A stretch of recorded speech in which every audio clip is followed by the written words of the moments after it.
Bonjour à tout le monde et bienvenue dans cette nouvelle vidéo. Aujourd'hui, c'est le tour de Cobra dans mes essais de driver 2023 avec le Aerojet. Donc, 3 nouvelles drivers, 3 nouvelles têtes. J'ai surtout essayé le modèle standard et le modèle LS et je vais partager ces résultats avec vous aujourd'hui. Donc, on y va!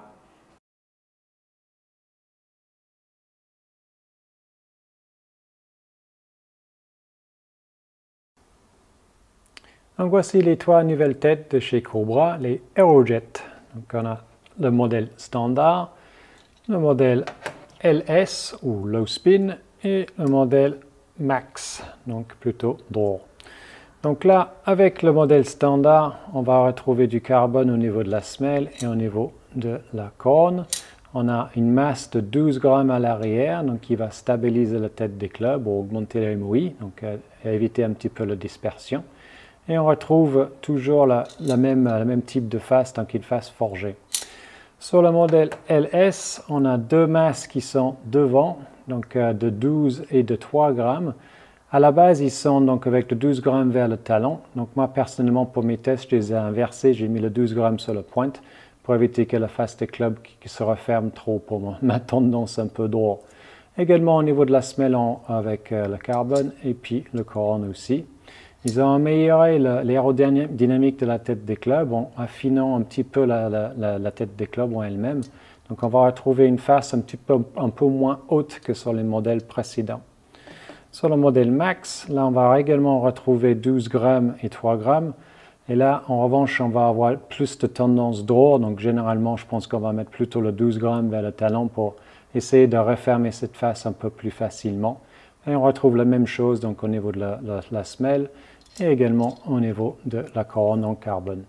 Donc 3 têtes très différentes justement dans leur équilibre et la façon dont ils sont censés d'être joués.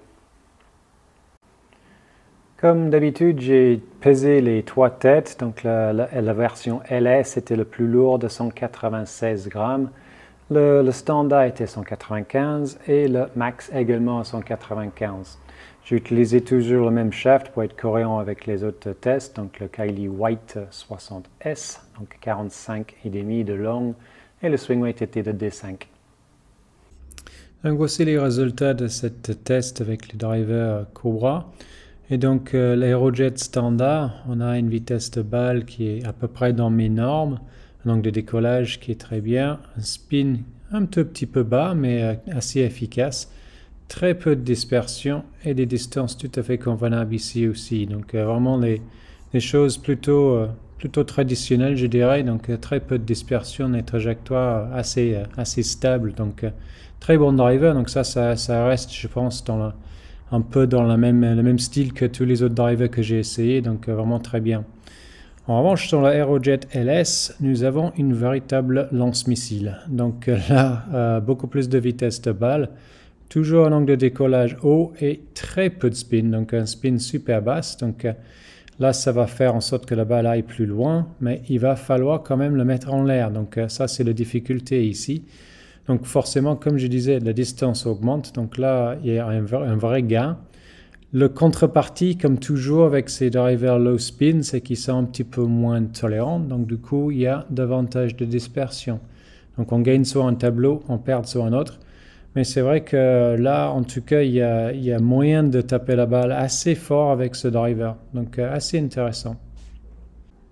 Donc, sur cette deuxième page de rapport, on voit vraiment les différences entre les deux drivers. Donc, moins de vitesse de club avec l'Aerojet standard, mais il y a une meilleure restitution. Donc, vraiment un club qui est peut-être un peu plus difficile à bouger en l'air, mais en contrepartie, on a davantage de restitution d'énergie dans la balle, donc ça c'est assez intéressant. Donc vraiment une preuve comme quoi la tête des clubs est assez tolérante.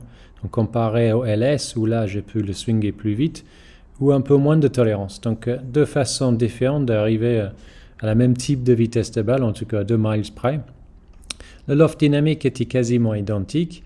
Le dynamique là était intéressant dans le sens où, donc, vu que j'avais mis davantage de poids sur la pointe sur la LS, on voit que le lie était un peu plus à plat à l'impact. Donc, on a peut-être créé un peu de droop, donc de flexion verticale au niveau du shaft, qui a fait que le club soit un peu plus à plat à l'impact.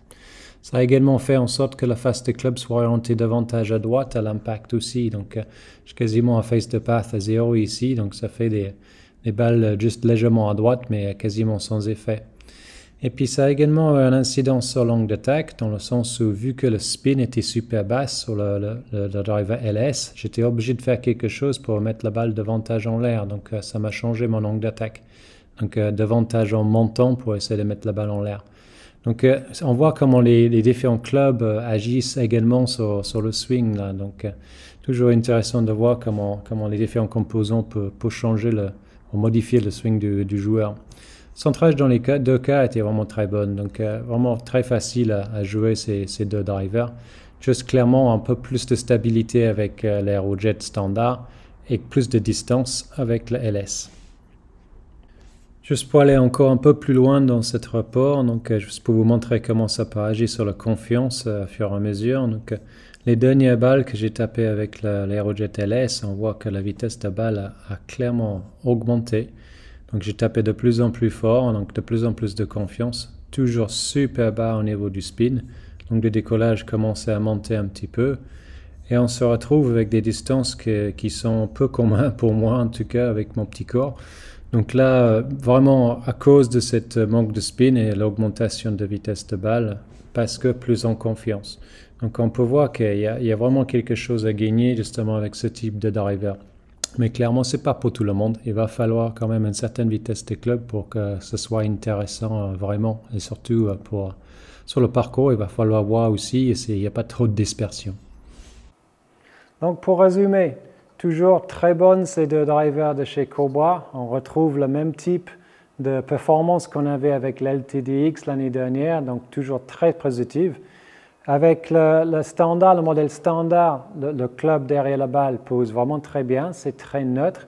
J'avais réduit le loft justement du 10,5 à 9 degrés, ce qui l'oriente légèrement plus à droite pour être cohérent avec le loft que j'avais sur le modèle LS. Le frappe de balle, on a vraiment l'impression que la balle claque, elle part très vite du club par rapport à la vitesse de club générée, mais surtout avec le modèle standard, beaucoup de stabilité. Très peu de dispersion et très peu d'effets latéraux aussi. Le spin axis était vraiment très neutre avec ce driver, donc assez intéressant, très stable. Avec le modèle LS, comme tous les modèles LS qu'on a essayé cette année, vraiment très low spin, donc il va falloir plus de loft ou plus de vitesse. Mais en tout cas, une fois que la balle était en l'air, elle faisait vraiment des distances assez importantes. Donc, il va falloir quand même un certain niveau de jeu pour pouvoir optimiser ce type de tête, mais en tout cas, les balles que j'ai bien tapées avec ça sont vraiment parties assez vite.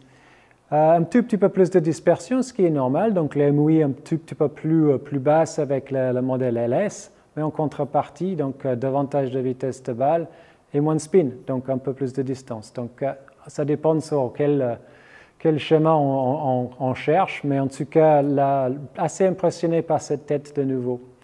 Donc, deux têtes très différentes de chez Cobra, ce qui est toujours très bien, donc deux publics totalement différents.